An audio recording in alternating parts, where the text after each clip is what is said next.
লন্ডনের উন্নত চিকিৎসা শেষে দেশের পথে বেগম জিয়া। বিমানবন্দরে বিদায় জানাতে গিয়ে আবেগ আপ্লুত তারেক রহমান। নেতাকর্মীদের ভালোবাসায় সিক্ত বিএনপি চেয়ারপারসন। প্রস্তুত বেগম জিয়ার গুলশানের বাসা।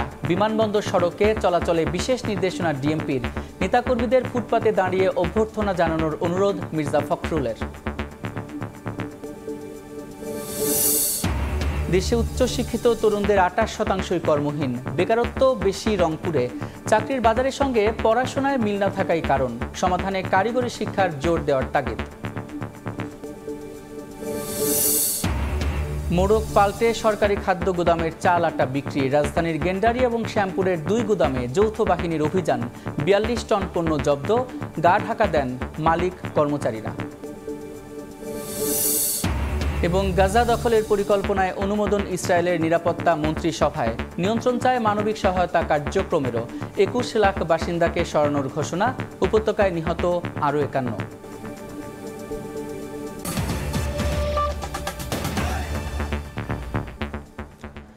সকালের সময় সঙ্গে আছি আমি সাদিক হাসান ইমন। লন্ডনে উন্নত চিকিৎসা এবং পরিবারের সান্নিধ্যে ৪ মাস কাটিয়ে দেশের পথে বেগম খালেদা জিয়া। সঙ্গে আছেন ২ পুত্রবধূ এবং মেডিকেল বোর্ডের সদস্যসহ ৯ জন। হিথ্রো বিমানবন্দরে বেগম জিয়াকে বিদায় জানাতে গিয়ে আবেগ আপ্লুত হয়ে পড়েন বড় ছেলে তারেক রহমান। যুক্তরাজ্য বিএনপি নেতাকর্মীদের ভালোবাসায় সিক্ত হন দলীয় নেত্রী। দেশে ফিরে বিএনপি চেয়ারপারসন দলের নেতৃত্ব এবং গণতন্ত্র ফেরাতে ভূমিকা রাখবেন এমন প্রত্যাশা তাদের। লন্ডন থেকে আরও জানাচ্ছেন শোয়েব কবির।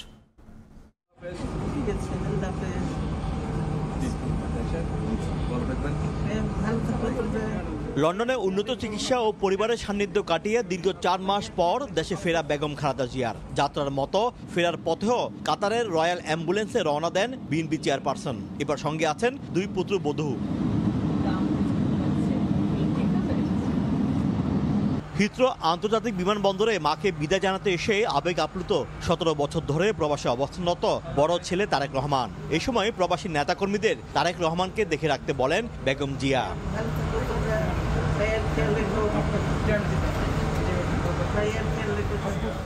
এর আগে স্থানীয় সময় সোমবার দুপুরে তারেক রহমান নিজেই গাড়ি চালিয়ে মাকে নিয়ে আসেন বিমানবন্দরে।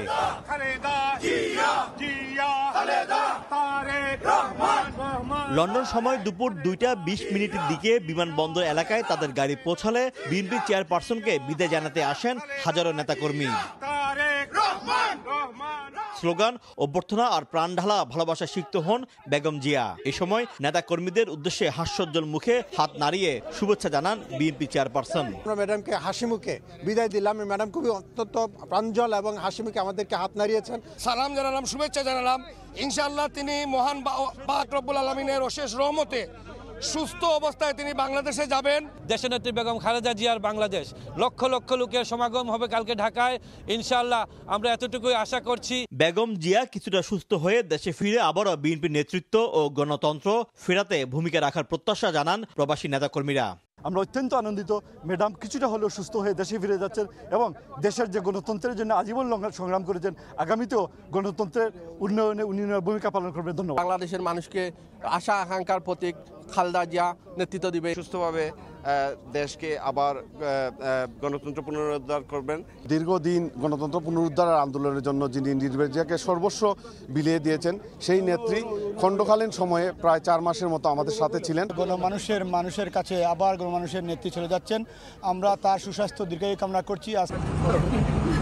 ২ পুত্রবধূ জুবাইদা রহমান ও সৈয়দা শামিলা রহমান ছাড়াও মেডিকেল বোর্ডের সদস্য, যুক্তরাজ্য বিএনপি সভাপতি এম এ মালেক ও সাধারণ সম্পাদক কয়সর এম আহমদও দেশে ফিরছেন। দীর্ঘ ৪ মাস লন্ডনে চিকিৎসা নিয়ে বিএনপির চেয়ারপারসন বেগম খালেদা জিয়া এখন বাংলাদেশের পথে। বিমানবন্দরে আসার পরে অপেক্ষারত শত শত নেতাকর্মীকে গাড়ি থেকে তিনি হাত নাড়িয়ে বিদায় নেন। শোয়েব কবির, সময় সংবাদ, লন্ডন। বেগম খালেদা জিয়ার জন্য ধোয়া মোছা শেষে প্রস্তুত করা হয়েছে গুলশানের বাসা ফিরোজা। নতুন রংপুরে বুলেট প্রুফ গ্লাস লাগানো হয়েছে তার গাড়িতে। এদিকে 17 বছর পর শাশুড়ির সঙ্গে দেশে ফিরছেন তারেক পত্নী জুবাইদা রহমান। তার জন্য প্রস্তুত ধানমন্ডির পৈতৃক বাসা। আহমেদ সেলিহিনের রিপোর্ট। দ্য লন্ডন ক্লিনিকে চিকিৎসা ও পরিবারের সহচার্যে শারীরিক অবস্থার অনেকটাই উন্নতি হয়েছে বেগম খালেদা জিয়ার। 4 মাস পর দেশে ফিরছেন বিএনপি চেয়ারপারসন। এরই মধ্যে সব ধরনের প্রস্তুতি সম্পন্ন করেছে বেগম জিয়ার পরিবার ও বিএনপি। গুলশানের বাসা ফিরোজা করা হয়েছে ধোয়া মোছা। মশক নিধন থেকে জেনারেটর ও এসি সার্ভিসিংও সম্পন্ন। নতুন করে রং করা হয়েছে বেগম জিয়ার ব্যবহৃত নিশান পেট্রোল গাড়িটি। লাগানো হয়েছে বুলেট প্রুফ গ্লাস। গুলশান 2-এর এই বাসাতে থাকেন বিএনপি চেয়ারপারসন বেগম খালেদা জিয়া, কিন্তু গত 4 মাস যাবৎ তিনি উন্নত চিকিৎসার জন্য লন্ডনে অবস্থান করছেন। আগামী 6 তারিখ অর্থাৎ মঙ্গলবার সকাল 10:30টায় তিনি দেশে ফিরবেন এবং এই বাসায় অবস্থান করবেন। এই কারণে এই বাসার ধোয়া মোছা থেকে শুরু করে সব ধরনের প্রস্তুতি নেওয়া হয়েছে বেগম জিয়ার বসবাসের জন্য। এদিকে বেগম খালেদা জিয়ার সঙ্গে 17 বছর পর দেশে ফিরছেন বড় ছেলে তারেক রহমানের স্ত্রী ডাক্তার জুবাইদা রহমান। ঢাকা ফিরে ধানমন্ডির পৈতৃক বাসায় উঠবেন তিনি। জিয়া পরিবারের সদস্য হওয়ায় জুবাইদার নিরাপত্তায় পুলিশের মহাপরিদর্শকের কাছে আবেদন করেছে বিএনপি। কাতারের রয়্যাল এয়ার অ্যাম্বুলেন্সে করেই মঙ্গলবার সকালে দেশে ফিরছেন বিএনপি চেয়ারপারসন। দলের মহাসচিব জানিয়েছেন, দেশে ফেরার পর রাস্তার দুপাশে সুশৃঙ্খলভাবে দাঁড়িয়ে দলীয় নেত্রীকে অভ্যর্থনা জানাতে নেতাকর্মীদের নির্দেশ দেওয়া হয়েছে। বিমানবন্দর থেকে বাসায় ফেরার পথে বেগম জিয়ার নিরাপত্তায় সহযোগিতার জন্য আইনশৃঙ্খলা বাহিনীর সঙ্গে বৈঠক করেছে বিএনপির শীর্ষ নেতারা। উন্নত চিকিৎসার জন্য গত 7 জানুয়ারি দেশ ছাড়েন সাবেক প্রধানমন্ত্রী। 8 জানুয়ারি যুক্তরাজ্যে পৌঁছলে ছেলে তারেক রহমান ও পরিবারের সদস্যরা তাকে স্বাগত জানান। বিমানবন্দর থেকে সরাসরি দ্য লন্ডন ক্লিনিকে ভর্তি হন বেগম জিয়া। 17 দিন হাসপাতালে ভর্তি থাকার পর ছেলের বাসায় ওঠেন তিনি। বিশেষজ্ঞ চিকিৎসকদের তত্ত্বাবধানে সেখানে থেকেই চিকিৎসা নেন বিএনপি চেয়ারপারসন। আহমেদ সালেহিন, সময় সংবাদ, ঢাকা। বেগম খালেদা জিয়ার লন্ডন থেকে দেশে ফেরা উপলক্ষে বিশেষ ট্রাফিক নির্দেশনা দিয়েছে ডিএমপি। সুষ্ঠু ট্রাফিক এবং নিরাপত্তা ব্যবস্থাপনার জন্য বিকল্প রাস্তা ব্যবহার করার অনুরোধ জানায় ডিএমপি। এদিকে চলমান এসএসসি পরীক্ষা এবং হজ যাত্রীদের কথা মাথায় রেখে নেতাকর্মীদের সড়কে না দাঁড়িয়ে ফুটপাতে অবস্থান করার অনুরোধ করেন দলটির মহাসচিব মির্জা ফখরুল ইসলাম আলমগীর। মঙ্গলবার সকালে লন্ডন থেকে বিএনপি চেয়ারপারসন বেগম খালেদা জিয়ার দেশে ফেরা উপলক্ষে বিশেষ ট্রাফিক নির্দেশনা দিয়েছে ঢাকা মহানগর পুলিশ। নির্দেশনায় জনসাধারণকে রাস্তায় না দাঁড়িয়ে ফুটপাতে অবস্থান করার অনুরোধ জানানো হয়। দেয়া হয় বিকল্প রাস্তা ব্যবহারের পরামর্শ। এলিভেটেড এক্সপ্রেসওয়ে, মেট্রো রেল ব্যবহার করা সহ ঢাকা জয়দেবপুর যাতায়াতকারীদের ট্রেন ব্যবহার করার নির্দেশনা দেয়া হয়। এসএসসি পরীক্ষার্থী, হজ যাত্রী সহ বিদেশগামী যাত্রীদের এয়ারপোর্টে যাতায়াতের ক্ষেত্রে যথেষ্ট সময় নিয়ে বাসা থেকে বের হওয়ার অনুরোধও জানানো হয় নির্দেশনায়। এদিকে চলমান এসএসসি পরীক্ষার কথা মাথায় রেখে রাস্তায় যাতে যানজট সৃষ্টি না হয় সেজন্য দলের নেতাকর্মীদের উদ্দেশ্যে বিমানবন্দর থেকে গুলশান পর্যন্ত ফুটপাত থেকে সড়কে না নামার বার্তা দেন দলটির মহাসচিব মির্জা ফখরুল ইসলাম আলমগীর। উনি সকাল 10টায় পৌঁছাবেন ঢাকা এয়ারপোর্টে। বিমানবন্দর থেকে কাকলি পর্যন্ত বিশেষ করে বিএনপির অঙ্গ সংগঠনের নেতাকর্মী এবং ঢাকা সিটি নেতাকর্মীদের কাছেও আবেদন রাখতে চাই যে রাস্তার উপরে যেন কেউ না দাঁড়ায়, ফুটপাতের মধ্যে দাঁড়িয়ে যেন সম্বর্ধনা জানাতে চাইবেন। পুলিশ কর্তৃপক্ষকে বলতে চাই তারা যেন রাস্তায় কাউকে দাঁড়াতে না দেন। ডিএমপির অনুরোধের পরিপ্রেক্ষিতে সকাল 7টা থেকে দুপুর 1টা পর্যন্ত বাম পাশের সেফ লেন ব্যবহার করে সিএনজি চালিত অটোরিকশা ও মোটরসাইকেল ব্যবহার করার অনুমতি দিয়েছে এলিভেটেড এক্সপ্রেসওয়ে কর্তৃপক্ষ। আবু সাইদ নিশান, সময় সংবাদ, ঢাকা। বেগম খালেদা জিয়ার দেশে ফেরার সবশেষ তথ্য জানাতে এই মুহূর্তে শাহজালাল আন্তর্জাতিক বিমানবন্দরে আছেন সহকর্মী আহমেদ সালেহিন এবং গুলশানে বাসভবনের সামনে আছেন হাসান ওয়ালি। সরাসরি প্রথমে যাচ্ছি সালেহিনের কাছে। সালেহিন, বিএনপি চেয়ারপারসন বেগম খালেদা জিয়া আজ সকালে এই ঢাকায় এসে পৌঁছবেন। 4 মাস পর লন্ডন থেকে তিনি রওনা হয়েছেন গতকালকে বাংলাদেশ সময় রাত 9:35 এবং আজকে সকাল 10:30 নাগাদ তিনি হযরত শাহজালাল আন্তর্জাতিক বিমানবন্দরে পৌঁছানোর কথা রয়েছে। আমরা ইতিমধ্যে জানতে পেরেছি এবং আমরা ফ্লাইট রাডারে দেখতে পাচ্ছি তাকে বহনকারী কাতারের আমিরের দেয়া রয়্যাল এয়ার অ্যাম্বুলেন্সে এখন এই মুহূর্তে ভারতের আকাশে অবস্থান করছেন।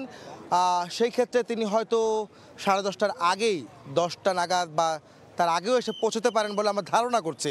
তবে সব কিছু নির্ভর করবে তার যাত্রাপথ, তার সব কিছু মিলিয়ে সেটি নির্ভর করবে। আপনারা দেখতে পাচ্ছেন যে এখানে বাংলাদেশ বিমান বাহিনীর সদস্যরা এবং সোয়াতের টিম এখানে রয়েছে, RAB, police, answer, DMP, traffic বিভাগ সবাই কিন্তু আসলে নিরাপত্তা জোরদার করেছে এই বিমানবন্দর এলাকা।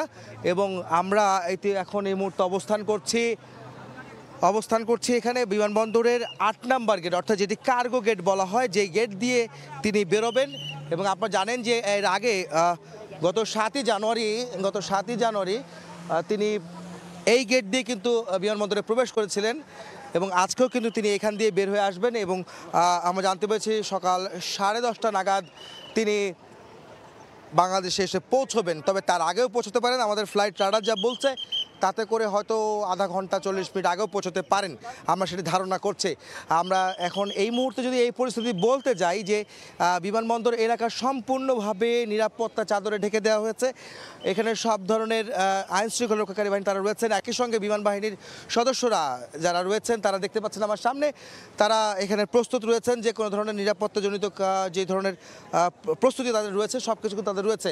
একই সঙ্গে আপনারা দেখতে পাচ্ছেন র্যাবের সদস্যরাও কিন্তু রয়েছে, পুলিশ, আনসার, এপিবিএন এর সদস্যরাও কিন্তু এখানে আমরা দেখতে পেয়েছি। একই সঙ্গে সোয়াতের টিমও কিন্তু এখানে রয়েছে। এই এলাকাটিতে সম্পূর্ণভাবে নিরাপত্তা চাদর এখনও ঢেকে দেওয়া হচ্ছে। আপনারা জানেন যে বিএনপি চেয়ারপারসন বেগম খালেদা জিয়ার সঙ্গে 14 জনের একটি দল তার সঙ্গে আসছে।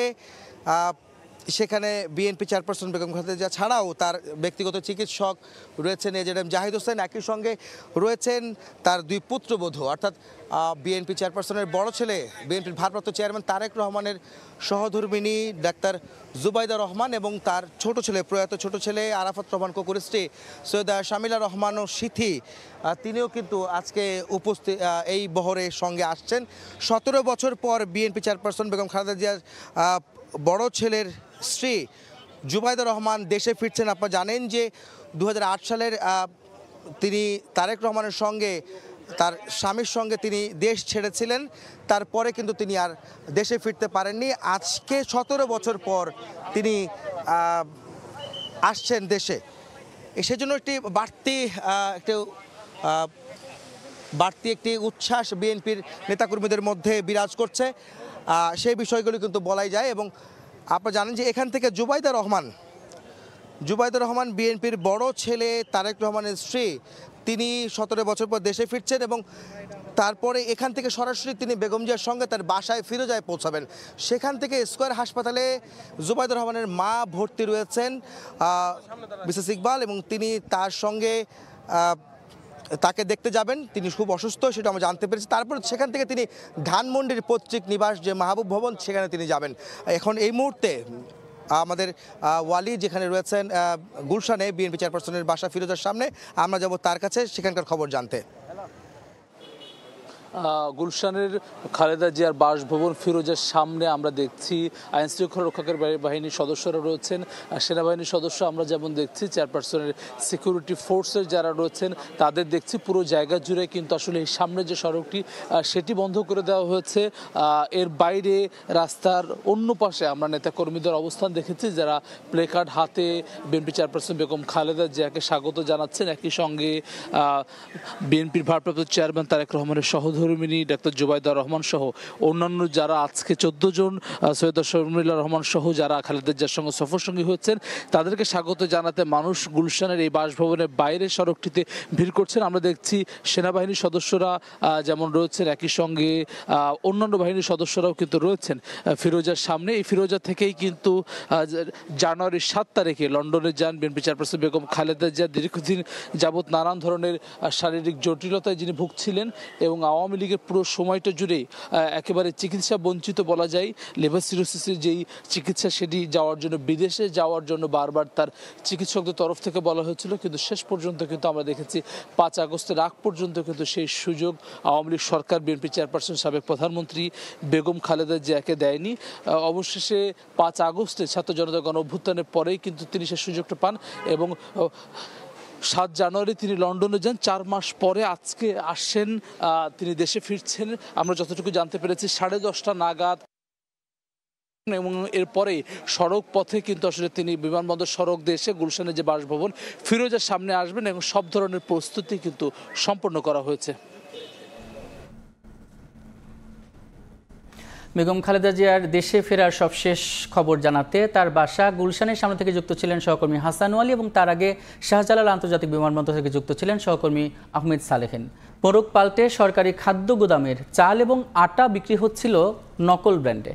সোমবার গভীর রাতে রাজধানীর গেন্ডারি এবং শ্যামপুরের দুটি গুদামে অভিযান চালিয়ে ২৬ টন আটা এবং ১৬ টন চাল জব্দ করেছে আইনশৃঙ্খলা বাহিনী। এ সময় ঘটনাস্থল থেকে আটক করা হয় একজনকে। সোমবার গভীর রাতে রাজধানীর গ্যান্ডারিয়া ও শ্যামপুরের দুটি গুদামে অভিযান চালায় যৌথ বাহিনী। গোপন সংবাদের ভিত্তিতে পরিচালিত এই অভিযানে উদ্ধার করা হয় খাদ্য অধিদপ্তরের সিলযুক্ত বিপুল পরিমাণ চাল ও আটার বস্তা। মূলত আরকে এন্টারপ্রাইজ নামের একটি প্রতিষ্ঠান গোপনে খাদ্য অধিদপ্তরের আটা ও চালের বস্তা সংগ্রহের পর সেগুলোর মোড়ক পাল্টে নতুন নাম দেয় নুরানি আটা ও নুরানি চাল। এরপর এসব পণ্য সরবরাহ করা হতো ঢাকা, চট্টগ্রাম, সিলেট সহ দেশের বিভিন্ন প্রান্তে এবং তা বাজারে বিক্রি হতো চড়া দামে। অভিযানে দুটি গুদাম থেকে জব্দ করা হয় প্রায় ২৬ টন আটা ও ১৬ টন চাল। যে চালগুলো জব্দ করা হয়েছে এগুলো দেখা গেল যে সব খাদ্য অধিদপ্তরের লেখা চাউলের বস্তা। জড়িত থাকতে পারে সিন্ডিকেটধারীরা। অভিযানের খবর পেয়ে গুদামের মালিক ও সংশ্লিষ্ট কর্মচারীরা গা ঢাকা দেন। তবে ঘটনাস্থল থেকে একজনকে আটক করে জিজ্ঞাসাবাদ করে যৌথ বাহিনী। তদন্ত শেষে দোষীদের বিরুদ্ধে কঠোর ব্যবস্থা নেওয়ার আশ্বাস প্রশাসনের। যাদেরকে এখানে হাতে নাতে ধরেছি তার বিরুদ্ধে আমরা আইনগত ব্যবস্থা নিতে যাচ্ছি এবং সেখান থেকে আমরা জানার চেষ্টা করব যে কোন চক্রটা এর সাথে জড়িত। গরিব মানুষ তারা হয়তো জিনিসটা বঞ্চিত হচ্ছে। ইনশাল্লাহ এই অভিযান জারি থাকবে। আমরা the army is always for the people and আমরা এনি ধরনের ক্রাইমের এগেনস্টে ইনশাল্লাহ অপারেশন জারি রাখবো। রাতে রাজধানীর মিরপুরের বিভিন্ন সড়কে তল্লাশি চৌকি স্থাপন করে পুলিশ ও সেনাবাহিনী। এ সময় শৃঙ্খলা না মানায় বেশ কয়েকটি যানবাহনের বিরুদ্ধে মামলা দেয়া হয়। দিন মোহাম্মদ সাব্বির, সময় সংবাদ, ঢাকা। দেশের উচ্চশিক্ষিত তরুণদের ২৮% বেকার, যা দিন দিন বেড়েই চলেছে। এর সমাধানে কর্মমুখী শিক্ষার গুরুত্বের তাগিদ শিক্ষাবিদদের। এমনকি সম্প্রতি সরকারের গঠন করা বিশেষ টাস্কফোর্সের প্রতিবেদনে বিভিন্ন কারিগরি বিষয়ে প্রশিক্ষণের সুপারিশ করা হয়েছে। শাকিল মাহমুদের ছবিতে নাজমুল ইসলাম নিশাতের রিপোর্ট। সরকারের নতুন গঠন করা বৈষম্যহীন টেকসই উন্নয়নের লক্ষ্যে অর্থনৈতিক কৌশল প্রণয়ন, পুনর্নির্ধারণ ও প্রয়োজনীয় সম্পদ আহরণ বিষয়ক টাস্কফোর্সের প্রতিবেদন সম্প্রতি প্রকাশ করা হয়। এতে বলা হয়, দেশে বিশ্ববিদ্যালয় থেকে পাশ করা তথা উচ্চ শিক্ষিতদের মধ্যে বেকারত্বের হার সবচেয়ে বেশি। এ শ্রেণীতে শতকরা ২৮ জনই বেকার। চাকরির বাজারের সঙ্গে সামঞ্জস্যপূর্ণ পড়াশোনা না থাকাই এর কারণ বলে উল্লেখ করেছে টাস্কফোর্স। যে খাতগুলোতে কারিগরি শিক্ষাকে এগিয়ে নেওয়া দরকার সেই জায়গাগুলোতে এই প্রতিষ্ঠানগুলো দক্ষতার সাথে যথাযথ সুযোগ সুবিধা নিশ্চিত করে তাদের মানসম্পন্ন শিক্ষাটাকে নিশ্চিত করবে। টাস্কফোর্সের প্রতিবেদনে আরও বলা হয়েছে, ২০১০ সালে টারশিয়ারি পর্যায়ে বেকারত্ব ছিল ৪.৯%, যা ২০২২ সালে বেড়ে দাঁড়ায় 12%। অন্যদিকে ৮ বিভাগের মধ্যে সবচেয়ে বেশি বেকার রংপুর বিভাগে ৬.৯%। তবে রংপুর কারিগরি প্রশিক্ষণ কেন্দ্রে ২৬টি ট্রেডে ২০০৮ থেকে ২০২৩ সাল পর্যন্ত প্রশিক্ষণ নিয়েছেন ৩৮,৩৪১ জন। তাদের মধ্যে কর্মসংস্থান হয়েছে ৩০,৭৮২ জনের। আমরা যদি তাদের নির্দিষ্ট একটা অকুপেশনে ট্রেন আপ করতে পারি তাহলে আমাদের যে জব মার্কেট পূরণ করে তার বিদেশে যে জব মার্কেটে বিদেশে যে চাহিদাগুলো আছে এখানে তারা একটা গুরুত্বপূর্ণ ভূমিকা রাখতে পারবে। গবেষকরা বলছেন, শ্রমবাজারের চাহিদার সঙ্গে দক্ষতার অসঙ্গতির কারণে তরুণদের মধ্যে বেকারত্বের হার বাড়ছে। সে কারণে পুঁথিগত শিক্ষা ব্যবস্থা থেকে বেরিয়ে এসে কর্মমুখী শিক্ষায় গুরুত্বের তাগিদ দিতে হবে। এসএসসি অথবা এসএসসি পাশের পরপরই তাদেরকে কারিগরি শিক্ষায় শিক্ষিত করা যায়। তার জন্য সরকারকে অনেক বেশি উদ্যোগী হয়ে কারিগরি যে শিক্ষা প্রতিষ্ঠানগুলো এগুলোর সংখ্যা বৃদ্ধি করতে হবে। আমাদের লেখাপড়ার জায়গাটিও কিন্তু আসলে ওই সনাতন জায়গার মধ্যে না রেখে একদম নতুন করে ভেবে দেখা উচিত যে এই টেকনোলজি ডেভেলপমেন্টের জায়গাতে আমাদের সন্তানদেরকে আমরা কোন এডুকেশনটা দেওয়াবো। বেকারত্বের হার কমাতে জাতীয় বিশ্ববিদ্যালয়ের পাঠ্যক্রমে বাধ্যতামূলক কারিগরি ও বৃত্তিমূলক প্রশিক্ষণের ব্যবস্থা রাখা, বিভিন্ন কারিগরি বিষয়ে প্রশিক্ষণ সহ 17টি সুপারিশ করেছে টাস্কফোর্স। নাজমুল ইসলাম নিশাত, সময় সংবাদ, রংপুর। দিল্লি ইসলামাবাদের চলমান উত্তেজনাপূর্ণ সম্পর্ক নিয়ে পররাষ্ট্র উপদেষ্টা তৌহিদ হোসেনের সঙ্গে ফোনালাপ করেছেন পাকিস্তানের পররাষ্ট্রমন্ত্রী ইসহাক দার।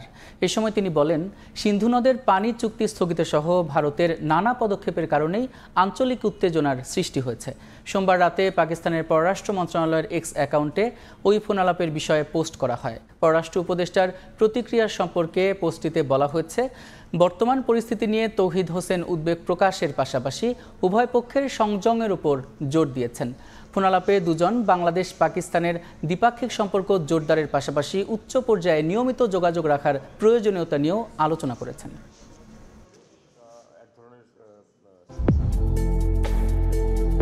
Thai Aluminium. The better is now the best. মশক নিধনে রংপুর সিটি কর্পোরেশনের কোটি কোটি টাকা খরচ করলেও সুফল পাননি নগরবাসী।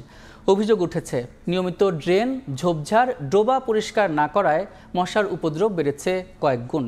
এ কারণে বেড়েছে ডেঙ্গু, ম্যালেরিয়া সহ নানা রোগ। তবে কর্তৃপক্ষের দাবি, মশক নিধনের লক্ষ্যে ওয়ার্ডগুলোতে কাজ শুরু হয়েছে। আব্দুর রশিদ জীবনের রিপোর্ট। মশার আক্রমণ থেকে রক্ষায় দিনেও টাঙ্গাতে হচ্ছে মশারি, এমনকি অনেক বাড়িতেই বন্ধ রাখা হচ্ছে দরজা জানালা। রংপুর মহানগরে দিন দিন বাড়ছে মশার উপদ্রব। মশারি, স্প্রে ও কয়েল জ্বালিয়েও নিয়ন্ত্রণ করা যাচ্ছে না পরিস্থিতি। নগরবাসীর অভিযোগ, দীর্ঘদিন ধরে নগরীর খাল ও ড্রেন পরিষ্কার পরিচ্ছন্ন না করায় ময়লার ভাগাড়ে পরিণত হয়েছে, যে কারণে প্রজনন বাড়ছে মশাসহ বিভিন্ন ক্ষতিকারক কীটপতঙ্গের। এমনকি নগর ভবনের উদাসীনতায় সমস্যা আরও প্রকট আকার ধারণ করেছে। দিনের বেলাও মশারি টাঙানো লাগতেছে, গুড নাইট লাগাচ্ছি, কয়েল ধরাচ্ছি, পড়াশোনার প্রবলেম হচ্ছে। দিনে কি রাতে কি, মশা ছাড়া এখানে থাকা চিন্তাই করা যায় না। মশা নিধনের যে ওদের যে গ্যাসটা আছে যে সে দেয়, ওটাও তো দেয় না, এখন অনেক দিন থেকে নাই। দিনের বেলা মানুষজন মশারি খাটে থাকতে হয়, এইরকম অবস্থা। মশার উপদ্রবও বেশি, আবার ক্ষতিগ্রস্ত হচ্ছি, বিভিন্ন রকম সমস্যার সম্মুখীন হচ্ছি, অসুস্থ হয়ে যাচ্ছি। এজন্য আমরা এটা সমস্যার সমাধান চাই। 2023-24 অর্থ বছরে মশক নিধনে রংপুর সিটি কর্পোরেশন ব্যয় করেছে 1,25,00,000 টাকা, আর চলতি অর্থ বছরে এ ব্যয় ধরা হয়েছে 1,40,00,000। তারপরেও মশার উপদ্রব নিয়ন্ত্রণে গতানুগতিক বক্তব্য কর্তৃপক্ষের। মশক নিধন কার্যক্রম পরিচালনার জন্য আমাদের রংপুর সিটি কর্পোরেশনের তরফ থেকে পরিষ্কার পরিচ্ছন্নতা এবং আমাদের বিশেষ করে শ্যামা সুন্দরী পরিচ্ছন্নতা আর অ্যাডাল্টিসাইড, লার্ভিসাইড প্রয়োগ, এগুলো কাজ চলমান রয়েছে। স্বাস্থ্য বিভাগের তথ্য মতে চলতি বছর রংপুরে এখন পর্যন্ত ডেঙ্গুতে আক্রান্ত হয়েছেন 5 জন। আব্দুর রশিদ জীবন, সময় সংবাদ, রংপুর। গাইবান্ধা ও নীলফামারীতে ছড়িয়ে পড়েছে গবাদি পশুর লাম্পি স্কিন রোগ। খামারিরা বলছেন, অনেক এলাকায় চিকিৎসা করেও মিলছে না সমাধান, রয়েছে সরকারি ভ্যাকসিনের স্বল্পতাও। কোরবানির আগে এমন রোগের প্রাদুর্ভাবে আতঙ্কিত তারা। তবে আতঙ্কিত না হয়ে নিয়মিত চিকিৎসার পরামর্শ প্রাণী সম্পদ বিভাগের। কোরবানির পশুর হাটকে কেন্দ্র করে গবাদি পশু পরিচর্যায় ব্যস্ত খামারিরা। এখন চলছে হৃষ্টপুষ্টের কাজ। বছরের সবচেয়ে বড় পশু বিক্রির সুযোগ যখন কাছেই, তখনই দেখা দিয়েছে পশুর লাম্পি স্কিন ডিজিজ। গাইবান্ধা ও নীলফামারীর বিভিন্ন খামারে ব্যাপক আকারে ছড়িয়ে পড়েছে গবাদি পশুর ভাইরাসবাহী এই রোগ। ছড়াচ্ছে এক পশু থেকে অন্য পশুতে। সবচেয়ে বেশি আক্রান্ত হচ্ছে অল্প বয়স্ক পশু। খামারিরা বলছেন, আক্রান্ত গরুর চিকিৎসা করেও মিলছে না সমাধান। এমনকি অনেক এলাকায় দেখা দিয়েছে সরকারি ভ্যাকসিনের সংকট। গলার নিচটা ফুলে গেছে এবং পিছনের ডান পাটা ফুলছে। আরো 5টা খুব আতঙ্কের মধ্যে আছে। গোটা গোটা ঘা ভাড়া, এটা হলো 8-10 দিন হলো বাইরে চিকিৎসা করছি। লাম্পিংয়ের যে একটা ভ্যাকসিন আছে স্যার, এই ভ্যাকসিন না থাকার কারণে আমরা অসুবিধায় পড়তেছি। এই রোগ থেকে গবাদি পশুকে বাঁচাতে অ্যান্টিবায়োটিকের ব্যবহার বন্ধ সহ গোয়ালঘর পরিচ্ছন্ন রাখার পরামর্শ প্রাণী সম্পদ বিভাগের। পাশাপাশি আতঙ্কিত না হয়ে চিকিৎসা সেবা নেওয়ার আহ্বান সংশ্লিষ্ট কর্মকর্তার। শীতের পরে কিছু লিফলেট বিতরণ করেছি লাম্পি স্কিন ডিজিজ প্রতিরোধের জন্য। মানুষকে পরামর্শ দিয়েছে, তোমরা এখন ভ্যাকসিন দাও, যে গরুটা আক্রান্ত হবে ওটা মশারি নিচে রাখার জন্য পরামর্শ দিচ্ছি। মশা মাছির উপদ্রব কমানো এবং ভাইরাল গঠিত রোগ হওয়াতে শুধুমাত্র প্যারাসিটামল এবং ভিটামিন সি এবং অ্যান্টিভাইরাল জাতীয় ওষুধ খাওয়ালে দ্রুত সুস্থতা লাভ করে। প্রাণী সম্পদ বিভাগের তথ্য মতে গত 2 মাসে লাম্পি স্কিন ডিজিজে আক্রান্ত হয়েছে গাইবান্ধার প্রায় 5,000 ও নীলফামারীর প্রায় 2,000 গবাদি পশু। খাদিজা স্বপ্না, সময় সংবাদ। চলতি মৌসুমের কালবৈশাখী ঝড় এবং শিলাবৃষ্টিতে কুড়িগ্রামের প্রায় 300 হেক্টর জমির ধান ক্ষতিগ্রস্ত হয়েছে। বোরো কাটার আগ মুহূর্তে এমন ঝড়ে লোকসানের শঙ্কায় কৃষক। বিপর্যয় এড়াতে এখন অনেকেই আধা পাকা ধান কেটে ঘরে তুলছেন। এদিকে মাঠ পর্যায়ে কৃষকদের সার্বিক সহযোগিতার জন্য বাতিল করা হয়েছে কৃষি বিভাগের সব কর্মকর্তা কর্মচারীর ছুটি। জামিল মিয়ার পাঠানো তথ্য এবং ছবি নিয়ে রিপোর্ট। গত এপ্রিলের শেষ সপ্তাহে কুড়িগ্রামে শিলাবৃষ্টি ও কালবৈশাখী ঝড় হয়। এতে মাটির সঙ্গে মিশে যায় অনেক ক্ষেতের ফসল। চলতি বড় মৌসুমে আর কয়েকদিন পরই ধান কাটা শুরু হওয়ার কথা ছিল, অথচ হঠাৎ ঝড়ে অনেক ক্ষেতের ধান ঝরে গেছে। কৃষি বিভাগের তথ্য মতে ঝড়ে 260 হেক্টর জমির ধান সম্পূর্ণ নষ্ট হয়ে গেছে। প্রাকৃতিক বিপর্যয় এড়াতে অনেক কৃষক আধা পাকা ধান কাটছেন। এ কারণে এবছর ধানে লোকসানের শঙ্কায় চাষিরা। প্রতিদিন মনে করে যে কামলা নিয়ে জমি ধান কাটতেছি আর বাড়িতে তুলে নিয়ে যাচ্ছি। ঝড় বৃষ্টিতে শিলা বৃষ্টিতে ক্ষতি হয়, এই জন্য তাড়াতাড়ি কাটতেছি ধান। যে ধানগুলো ডালু গাছে একটু যদি পাকাতে যাই, যদি শিলা বৃষ্টি হয় তাহলে তো আমার সবে শেষ হবে। এদিকে মাঠ পর্যায়ে কৃষকদের সার্বিক সহযোগিতার জন্য বাতিল করা হয়েছে কৃষি বিভাগের সব কর্মকর্তা কর্মচারীর ছুটি। কৃষকদেরকে আমাদের মাঠ পর্যায়ের কর্মকর্তা যারা আছেন তারা পরামর্শ দিয়ে যাচ্ছেন যে শতকরা 80% ধান পেকে গেলে তারা যেন দ্রুত এটি কর্তন করে। কৃষি বিভাগের তথ্য মতে চলতি মৌসুমে কুড়িগ্রামে 1,17,362 হেক্টর জমিতে বোরো আবাদ হয়েছে। সময় সংবাদ, কুড়িগ্রাম। যমুনা নদীতে পানি বাড়ার সঙ্গে সঙ্গে দেখা দিয়েছে তীব্র ভাঙন। বিস্তারিত জানাতে সিরাজগঞ্জ সদরের ভাটপিয়ারি এলাকায় আছেন সহকর্মী রিঙ্কু কুন্ডু। সরাসরি চলে যাচ্ছে তার কাছে। রিঙ্কু, গত কয়েকদিন ধরে যমুনা নদীতে একটু একটু করে পানি বাড়ছে এবং এই পানি বাড়ার ফলে সিরাজগঞ্জের বেশ কয়েকটি এলাকায় কিন্তু অসময়ে নদী ভাঙন দেখা যাচ্ছে।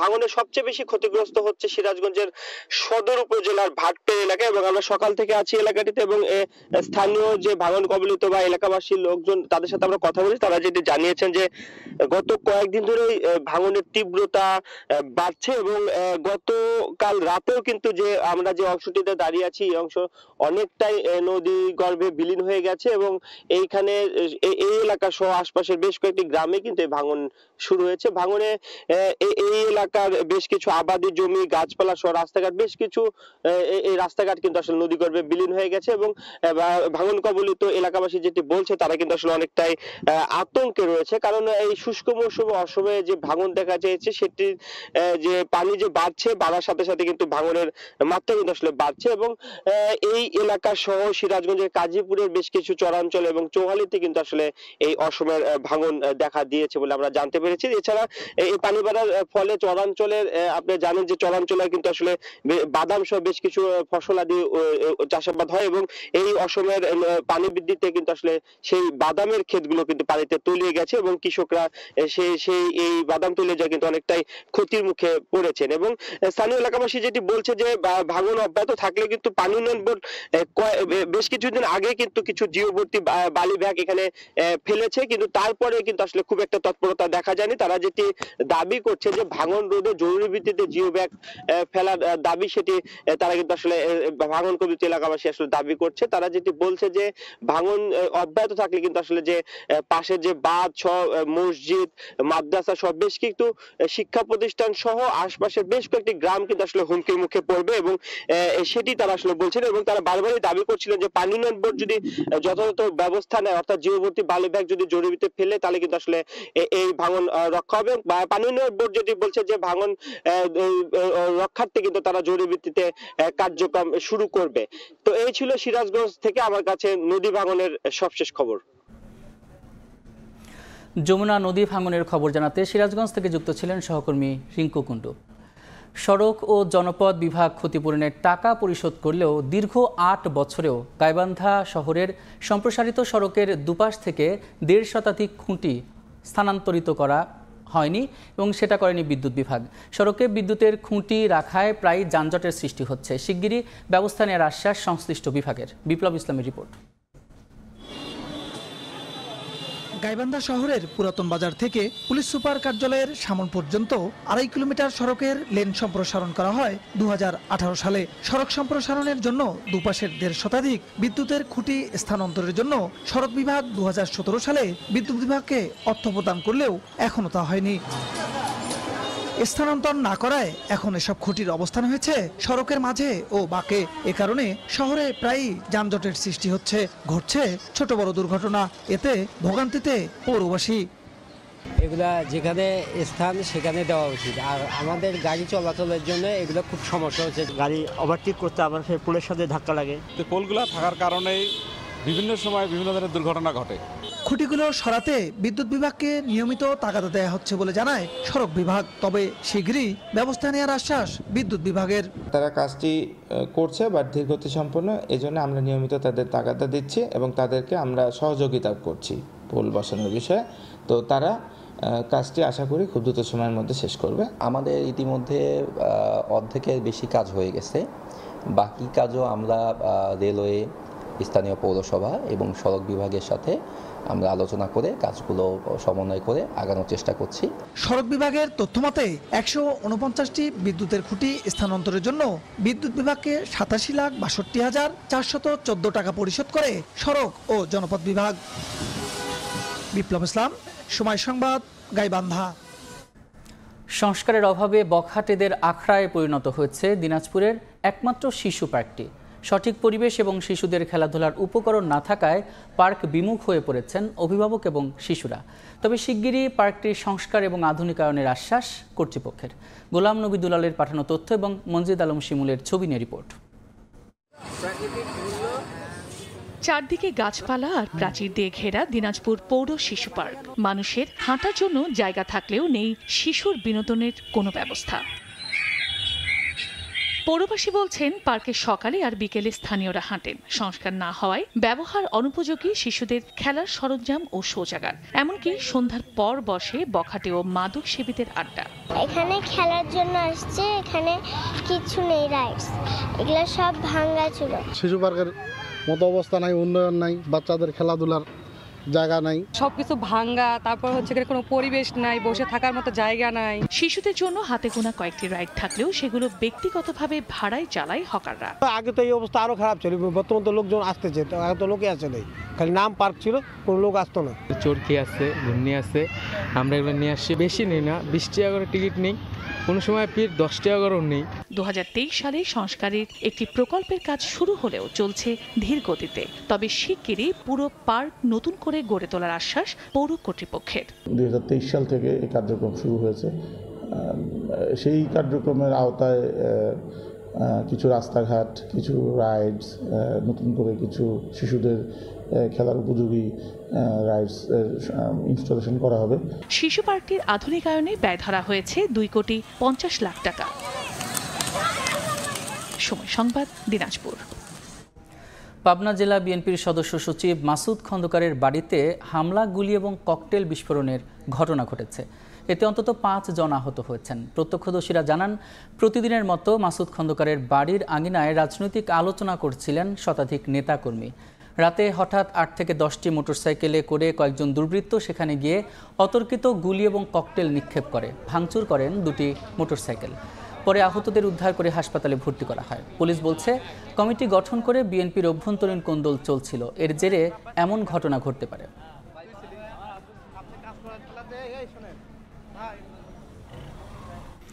দেখছেন সকালের সময়।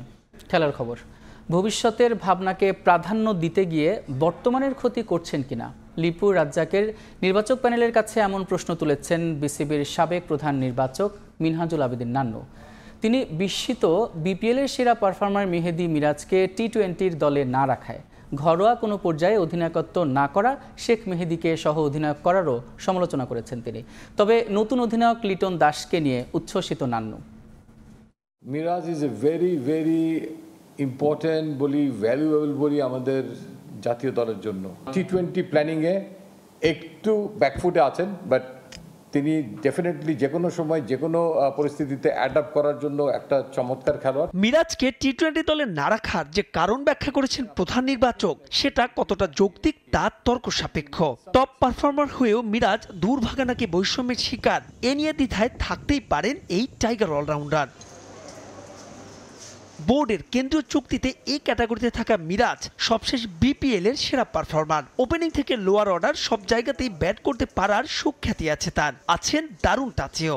সবশেষ জিম্বাবুয়ে সিরিজও হয়েছেন ম্যান অব দ্য টুর্নামেন্ট, অথচ সেই মিরাজই নেই আমিরাত আর পাকিস্তানের বিপক্ষে ঘোষিত টি-20 স্কোয়াডে। এটা তো ওর জন্য খুবই দুঃখজনক একটা ঘটনা, কারণ ম্যান অব দ্য টুর্নামেন্ট যে ভার্সনে খেলতে যাচ্ছি আমরা, এবং 2026-এ যে ভার্সনে আমরা ওয়ার্ল্ড কাপ খেলবো, এবং আমাদের এখানে one of the best tournament BPL যেটা টি-20 ফরম্যাট, এই জায়গায় ম্যান অফ দ্য টুর্নামেন্টকে আমরা দলের বাইরে করে দিয়েছি।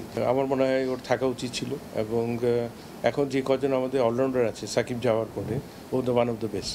তো এই জায়গায় কিন্তু টি-20 ক্রিকেটটা এমন একটা ক্রিকেট, এখানে কিন্তু অলরাউন্ডার দরকার।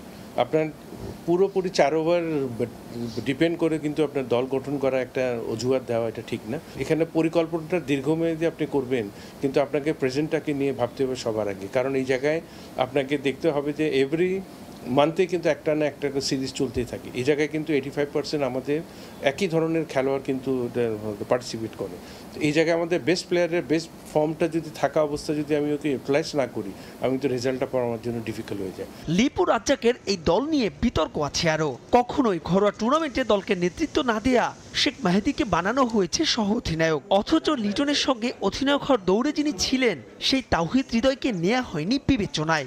অবশ্যই সারপ্রাইজ, কারণ এই জায়গাটায় কিন্তু বলাটা মুশকিল, কারণ ওকে আমি কিন্তু ডোমেস্টিকে দেখি না কোথাও লিড দিতে। এখানে সিলেকশন প্যানেলের কোনো সাজেশন নাই, এখানে কিন্তু পুরোটাই ক্রিকেট বোর্ডে কিন্তু ডিসিশন নিয়ে থাকে কে ক্যাপ্টেন হবে, কে ভাইস ক্যাপ্টেন হবে। তবে নতুন অধিনায়ক লিটন কুমার দাসকে নিয়ে উচ্ছ্বাস আছে টাইগারদের সাবেক অধিনায়কের।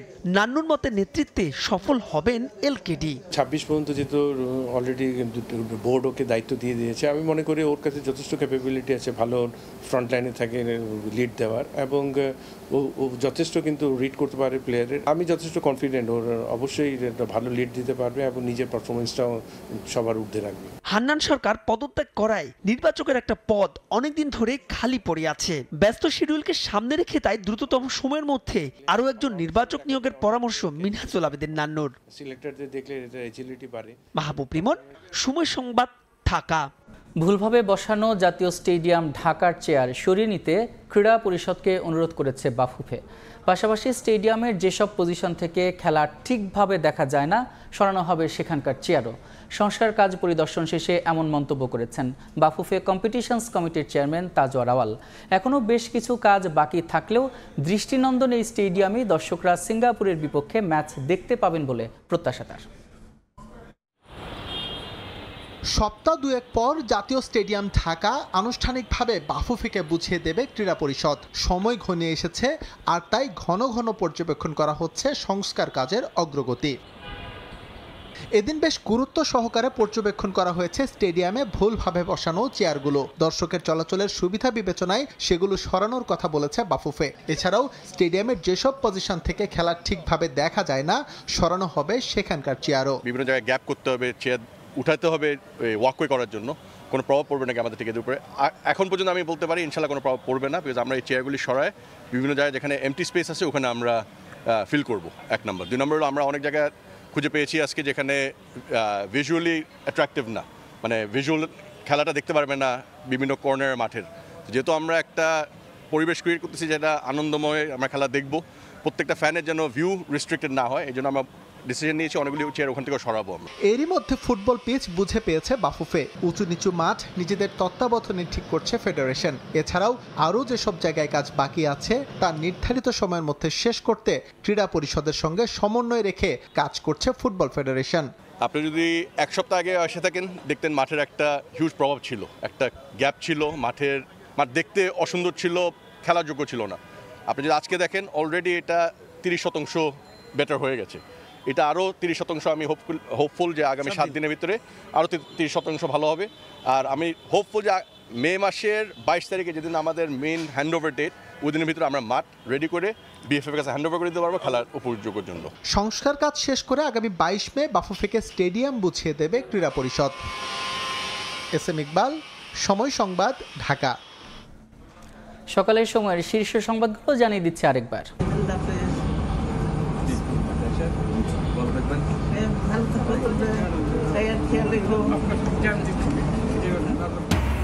লন্ডনে উন্নত চিকিৎসা শেষে দেশের পথে বেগম জিয়া। বিমানবন্দরে বিদায় জানাতে গিয়ে আবেগ আপ্লুত তারেক রহমান। নেতাকর্মীদের ভালোবাসায় সিক্ত বিএনপি চেয়ারপারসন। প্রস্তুত বেগম জিয়ার গুলশানের বাসা। বিমানবন্দর সড়কে চলাচলে বিশেষ নির্দেশনা ডিএমপির। নেতাকর্মীদের ফুটপাতে দাঁড়িয়ে অভ্যর্থনা জানানোর অনুরোধ মির্জা ফখরুলের।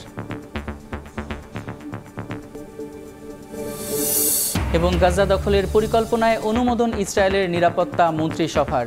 নিয়ন্ত্রণ চায় মানবিক সহায়তা কার্যক্রমেরও। 21 লাখ বাসিন্দাকে সরানোর ঘোষণা। উপত্যকায় নিহত আরও 51।